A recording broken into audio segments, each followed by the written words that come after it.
We are in the back of Laster Swamp. Merchant's Millpond has about 4,000 acres.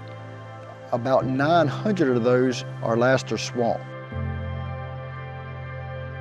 It's a very inaccessible place. To get here, it takes almost a half a day of canoeing up the creek just to get to this tree.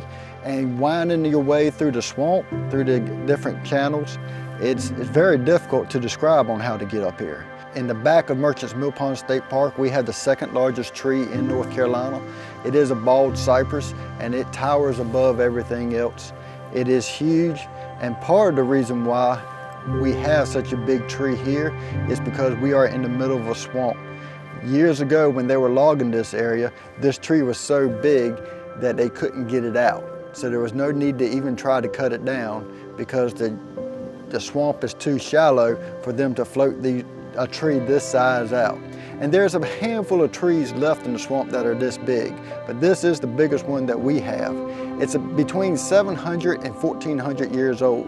And you really don't get to see how big and magnificent it is until you actually come up here and touch it. It really is a moving experience. There's a lot of awe. There's a lot of shock just to be around something that's between 700 and 1,400 years old. How many hurricanes has it seen? How many wildfires has it seen? The amount of history that's going on in the world, and this tree has been here standing since then. Nature is really interesting.